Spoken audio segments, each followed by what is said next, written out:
Om. In this video, I want to share some of my experiences with a very powerful technology that I've been recently drawn to, something that I'm getting very, very good results with, therefore I want to share with you. This is the technology of Lingams. So, I want to talk about in this video the origin of the Lingam. I want to talk about a specific type of Lingam called the Narmada Lingam, which is a Swayambhu Lingam, which means self-manifested. I have a lot of really cool information to share about that. Then I want to talk about some practical application, how I've been using them, and some of the miracles. I want to share about 2 miracles I've witnessed with my own eyes, including a healing miracle, also manifestation. So let me first start with the origin of Lingam. So if you don't know what Lingam is, here's one. This is a Narmada Lingam. The key here is this ellipsoid shape.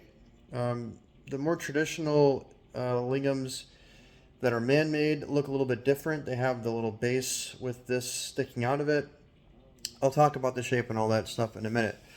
So first, the origin of Lingam. The story goes in the Lingam Purana, which I'll put a link in the description of this video at some point, where there's water all around. The creation is just this. There's no creation, it's just water. And then the scene is the creator god Brahma sees Vishnu, the sustainer god, in the middle of the water, and he approaches them and they start discussing, and the conversation became about a debate of who's supreme.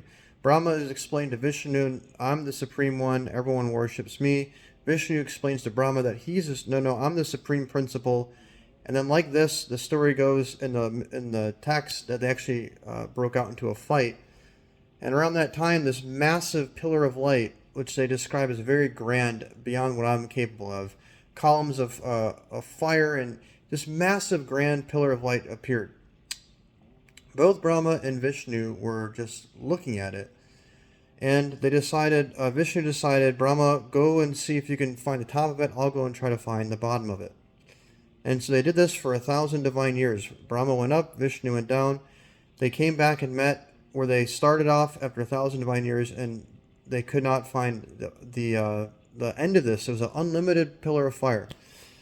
Brahma, though, decided to lie and said that he did see the top of it. And then Shiva comes out of the pillar, and then this whole interaction happened. Now, this was said to happen what is now considered to be Maha Shivaratri, the great night of Shiva, the once-a-year one, not the once-a-month one. And this experience of this pillar of fire.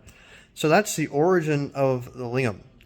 Now, I have some notes on this because there's so much information I want to share. Now, what's interesting to note about this experience is at one point, once they got back from trying to find the top and bottom of it, the text shares how Vishnu is sat there looking at this Lingam. He's kind of in awe and a little bit dejected because he doesn't know what it is. He can't find the end of it, doesn't understand. He's just kind of looking at it in awe. And it talks about how it has its own Maya, which is separate from Vishnu, which is even beyond, which even Vishnu is kind of deluded by.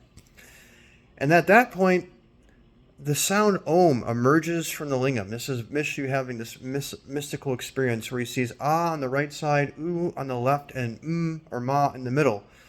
And that Om creates this golden egg, and then after 1,000 divine years, the golden egg becomes the Brahmananda, which is the top half becomes heaven, the bottom half becomes earth, if you can imagine like an egg. And this is how this creation. So what can we glean from this? Just in a couple things. Number one, that the Lingam is behind even the creator and sustainer God. And behind, it's also differentiated from Rudra, who is the destroyer. But this is even behind that as well. Also, it's the substratum that even Om emerges from. So it's even behind the source of Om. So we look at the work of the mystic Satguru. He's all over YouTube. You can find him. He talks a lot about the Lingam. And he mentions that this ellipsoid shape, which is this kind of elongated egg shape, is the very, very first form. This is obviously also mentioned, I believe, in the Lingam Purana as well. This is, the mystical texts mention this. Lingam is the first form. And it's also the final form that you take before you reach your highest enlightenment. So it's the Alpha and the Omega. It is a doorway or a medium through which you can access the beyond. That is the ultimate transcendental state of being, which is considered to be Shiva. Now, let me talk a little bit more about this. So this is a little bit about the Lingam. It's considered to be the highest form of worship for Shiva. When you worship these lingams, there's different kinds of lingams. There's stone lingams, there's the Jyoti lingams, there's the Spadika. Of all the different types of lingams, the ones that are considered to be the most auspicious, the most powerful, are the ones that are called Swayambhu lingams. Swayambhu means self-manifested. And so, even if you have a gold lingam, that gold has to be taken, that material, and made into the shape of a lingam. Where Swayambhu lingams are ones that are self-manifested, the nature creates this. And in the Lingam Purana, it states, or this other website, which is based on also sacred texts, which is Rudraksharatna. I'll try to put a link in the description below for that as well. There'll be some references, including those two links I mentioned, where it really has some really good information about these lingams. That of the different types of lingams, the ones that are most powerful are the Swayambhu, the ones that are made of stone, and ones that come from river. And this Narmada lingams meet all three, so these are considered to be the most powerful. Now, I will say that I'm not, I used to be into crystals and stones and all that. I kind of got out of it, and I really wasn't collecting. How I came across these is a whole story. I'm going to skip it for now because it's going to make this video too long. I will say in brief that this is the most powerful stone that I've ever had my hands on. I have memory of touching. And it's actually tangible for me. I can physically feel it, in addition to the altered state that I can quickly get into with this. I can physically feel sensations in my hands. That's how I started getting obsessed with these. I have them all over the house. I have, I think, around 7 or 8 now. I also wear one, which is a whole story behind how these lingams came to me. Maybe I'll share a different video. If you want to hear that, just leave it in the comments, and if there's enough feedback, then I'll maybe make a video about it. So, the Narmada lingams. They're called Narmada lingams because they come from the sacred river, the Narmada River. This is one of the, I believe, one of the 7 or something like this sacred rivers of India. The most popular, most famous is the Ganges River, which everyone knows about. This Narmada River is said to be so sacred that just by looking at the river is equivalent to taking a dip in the Ganges River. So very, very sacred river. There's a whole backstory, mythology about this river and how it came to be. The short version is it came out of the body of Shiva. And these lingams, there's a whole story about how the stones here are the lingams. So these are single origin, meaning they come from one place in the entire world. And of that river, there's only like one section of the river they come from. And of that section, it's only once per year that the water recedes, where these people who have like a lineage connection to do this. It's not just everybody a free-for-all. It's like these lineage connection go into the river and harvest these stones. They hand polish them. And it's like a very steeped in very, very deep tradition. Now, this Narmada River just continues. There's so much to talk about. These lingams, if you notice, there's 2 main colors here. You have this gray color and you have this red color. Now, what happened is the gray color is the native rock, which is a mixture of like agate, chalcedony, basalt, and like I think several different minerals. And the red is from a meteorite that hit around, they estimate around 14 million years ago, which it made so hot that it ended up fusing itself with the native rock. And according to the tradition, the red is Shakti, and the gray color is the Shiva. The native rock is considered to be Shiva. Now, what's interesting about the meteorite, which, by the way, this is red, is like an iron composition, which is common. I also have a meteorite ring, which is also an iron, primarily iron with a little bit of nickel. What's interesting about the meteorites, real quick side, is according to the work of Dr. Mitchell Gibson, who also has been able to take psychic pictures of these. He has a big body of teaching around meteorites, and his teachings are, and his findings, meteorites are not arbitrary rocks or materials that come from the sky. They're actually the body of gods. They send these into the earth plane, and they put their consciousness into this material so human beings can access it more easily. So this is literally considered to be, now in the native language, I think it's Hindi, where they get these. There's a saying, I don't know the saying. The gist of the saying in English is, these rocks are forms of Shiva, that literally, that as I hold this rock, I am literally holding the body, or holding Shiva himself. So these are very, very powerful. Now, the last thing I think I'm going to share about the Narmada lingams, and there is literally so much. Rudraksharatna, check out that site. They have a lot of information. These are considered to be the highest vibration stone on the planet. Very, very powerful. And what's really unique about these or interesting is they're so accessible. You can literally, every crystal shop that I've been to in the Portland area has these Narmada Lingams there. Very prevalent, and also they're very, very affordable. This is the most powerful stone. It's Shiva himself. They don't know what they have. They're selling this. This one was about, I think, 6 to 7 inches. This one was about $20-something. I have smaller ones, like, let me show you another one. This one, I think, was like $6 or $7. And what's cool about these Narmada Lingams is these, I should share this as well, mine as well. The different markings on them all mean different things. Now, this Rudraksharatna site is where the source of this information, which they're based on sacred texts. Not only are the Lingams Swayambhu, but they have all been already, before they're even harvested, have been worshipped by the devas, the gods and goddesses. And different ones, the different markings indicate which of the different beings had worshipped them. So I didn't know this when I bought this particular one. I found this out later, but if you look on it, you'll see a crescent moon shape, which I thought was just incredible. And I have other ones with other markings as well. This is like a little sash. It's not focusing up. There's like a little sash with a gold thread that goes around the whole thing as well. It reminds me of like a sadhu or like a siddha or something. And like this, these are very, very powerful. Another interesting thing that I channeled this right away when I first got into these, which has only been a couple months or so. I really was reflecting on how to use these in technology and also getting information from them. One of the things that I channeled right away from these is they are, not only are they self-manifested, these are living stones. They are also self-maintained. In other words, when you have like murtis, statues, this is interesting. Statues, whenever you install a statue or create a statue or yantra, you have to do something called prana patishta. Prana patishta means a life-giving ceremony. You have to bring that statue or sacred object to life. It's a consecration. These do not require to be consecrated. They are out of the box, already powerful. They are self-maintained, meaning even if you don't do rituals to these, they will maintain their power. They are considered to be so pure and alive that you cannot even defile them no matter what you do. And the technology that came to me to do with these is Abhishekam. And I've been doing Abhishekam. This is the second 13th moon that I do Abhishekam. I do it in the mornings as well. But this is a whole side story about how my altar has been changing. If you want to hear about that, leave a comment below. I can share. That's another big side. I'm not going to share it now. So these are very powerful, self-maintained. You don't have to do much. You can just have them in your space. You can just put your hands on them. There are the levels to the application, which I'm going to talk about in the next section. I believe I've covered everything for this, so I'm going to move on for now until I think of anything. So I think there was one more thing that I wanted to share, but I can't think of it at the moment. So if I come, I will circle back around.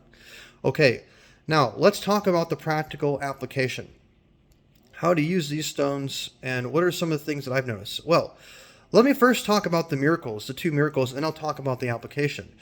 The first miracle, both of them are actually a testament to how powerful these are right out of the box, so to speak. In other words, I got this within less than 2 weeks before even doing any rituals or much. I just kind of had it. I live in an apartment building, and my friend knocked on my door. He lives a few doors down from me. Now, I walked over the door, I heard a knock. It was very strange. I wasn't expecting anybody. Looked through the hole. I see my friend standing there. I opened the door. I said, "Hey, what's up, man?" Basically, he was having a bad day. He had just had a panic attack. Some sort of pain manifested right on the side of his throat. He didn't understand what it was. And he was telling me about this, and I said, "Oh, okay, why don't you come in?" He comes in, and I just intuitively thought to go to my altar and pick up this particular lingam, this larger one. So I walk over to the altar as he's walking in. I pick it up, and I said, "Hey, hold on to this. And please, have a seat." And I got him to sit on the couch. I didn't tell him what it was, the stone was. He didn't ask me what it was. We didn't talk about it. He just held on to it. We had a conversation for 10, 15 minutes. He was telling me what happened. I was giving him some advice. Then at the end of the conversation, he stood up from the couch. He handed me the stone back, and he said, "Wow, this is incredible." He said, "The pain in my throat is gone, and also I feel so much calmer. I feel so much better." You could tell his whole energy has changed. When he first came in, he was kind of hunched a little bit low. He looked sad and dull. Before he left, he was standing up straight. He looked brighter. He even smiled, and he kind of thanked me, and he left. So this was a healing that I witnessed within the first couple weeks I had this right before my eyes. I also experienced a healing while meditating with this. And then my other miracle is a money manifestation. I was holding on to this while doing a meditation, a manifestation for money. That was in the morning. Very, very high meditation. Very, very, when I say high, I was very altered state. I come to, I go through my day, and so I go to one of my jobs that I'm doing. I'm working for commission. I'm helping another company find work, and the more jobs that I find them, I get commission on these jobs. And I communicate with the founder of this company every single day. And so on this day, when I did this meditation with this Lingam, we manifested a whole bunch of new work that brought in a whole bunch of money. There was like several jobs that we had found new, and then also one of the current jobs that we had, where a company we're working with, announced to us that day that they had more work they wanted to give us in addition to what they had already agreed to. They wanted to give us more stuff, to give us more hours, more money. And so we were both talking on Slack about this, like, man, something happened today, like the dam was burst. This is a really, really good day. And this was directly the day that I did this meditation with this Lingam. Couldn't be a coincidence. And so these are several miracles that I've mentioned. Now we're talking about how I've been using them. So as I mentioned, I've been meditating on how to use them. And so there's I would say a couple layers to this. The first thing is, simplestly, you just get it and you have it in your aura. These things, different sizes have different, how do I say this, will affect a different size field. So these larger ones you can have in your house, and I think these ones are probably close to like 30 to 50 feet. The smaller ones will be closer to 9 feet. So they have these massive fields, and I get that they can be even bigger than that. Like the smaller ones, they're very powerful. They're very, very strong. So these may even go city blocks for all I know. I get that they're very, very large fields. So just having them in your space, according to the text and tradition, just having them in your home will make it so no unwanted spirits or no negative forces can enter the home. It'll also correct Vastu. It'll also correct any planetary afflictions, particularly Saturn. People who are going through Saturn periods or have Saturn afflictions, by wearing these stones, by keeping them on your person. I carry the small ones in my pocket. I always wear I carry like this size. I'll put it in my pocket in a little pouch, and I'll just, when I walk around the city, I'll just kind of just roll around in my hands. I always am wearing this one. I sleep with them. The bigger one, this is my meditation one that I meditate with. Keeping them on your person, in your aura, near you, will keep negative forces away. If you're sensitive, or even if you're not, you may actually tangibly feel this. So this is one level, just by keeping them in your space, holding them in your hand. You don't have to do anything. You just hold on to them, and these are going to be impacting your electromagnetic field. They're going to be doing stuff without you even knowing about it. That's level one. Now, the next level that I've been guided to is these are a very intuitive technology. Now, I'll also say on the side, these are also considered to be gurus. Okay, what I mean by gurus is these stones, well, again, remember, these are living, this is not a stone per se, this is a living being. This is Shiva himself. So these stones will actually guide you, and I've had this. I will use these stones to ask questions and get answers to. I will be intuitively guided. You have to be open and receptive and willing to indulge that. They are an intuitive technology. I'll say it one more time. These are an intuitive technology. In addition to this guru, they will guide you what to do. So whatever I'm about to tell you is something that I've been guided. They may guide you differently. This is just to give you some ideas of how this can manifest, and maybe a starting point for you to experiment with. But know that you may be guided to do something else. I have understood that these are you can use willpower in using these. What do I mean by this? So I'll have it in my hands, I'm meditating with it, and then through the silent movement of willpower, just an intention and expectation, I will use it to magnify or energize a thought that I want. So if I'm meditating on, say, money, like $9,000, I'll be holding on to that thought, and then I'll become aware of the stone in my hands, and through intention and expectation and willpower, I will engage it to energize that thought and magnify it. And it will do this. I also use it to ask questions. I've also recently, this actually just happened today. This is really new. I didn't even think about this when I made the video. Another thing I've been guided to do with these is use it as a dowsing rod. So I'll ask a question, and if it turns to the right, it's a yes. If it turns to the left, it's a no. And I was doing this over some water. I wanted to know if the water was pure. And then I was practicing ways of energizing it, and eventually got to a point where it got to be pure. Like this, it's a very intuitive technology. You can use willpower to access these. You can, another one that I've been guided to do, there's a couple one more I'll share, is through the conscious willpower of intent and expectation, of just pulling it into my system, just accessing. Remember, they are portals. They are doorways to the beyond, and just pulling that energy into my system, accessing it, just accessing it. Simple as this. Another thing is, I said accessing, multiplication, healing. Also, when I want to pull healing, I've actually been able to cure a stomach ache almost instantaneously of accessing healing energy through this. I've talked about manifestation. Another thing that has come to me is pulling myself into the lingam and also experiencing that lingam as if I'm in it, like it's around me. So there's many ways. I'm sure I'm just scratching the surface. So the main intention I want to wrap up in this video that I wanted to make is to impart to you the significance of this technology, which I personally believe, of all the murtis, of all the different forms of God, I believe these lingams are the highest expression, because even Satguru says they're the Alpha and the Omega. The texts also point to these are supreme forms. In my intuition, I firmly and sincerely believe these are supreme forms. If you're going to have any murtis, definitely get at least one of these lingams. I have a bunch of them.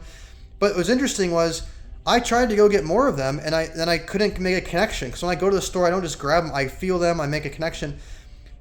A certain number of them, ones came to me, and they weren't.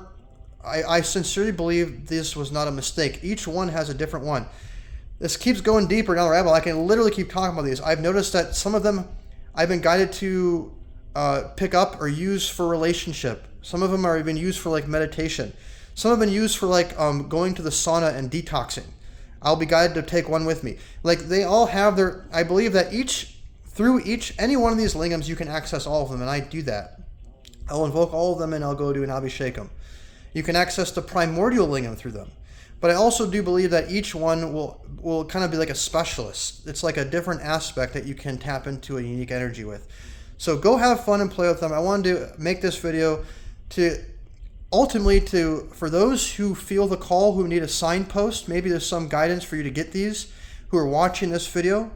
Maybe this is a time for you to go to the store, check them out, put them in your hands, see if you make a connection. If you don't, that's fine. If you do, that's fantastic. Go and play with them, experiment with them, put them in your home, enjoy them. And if you have any comments, experiences, questions, feedback, leave them on the comments underneath this video. I wish you the best as always, and God bless.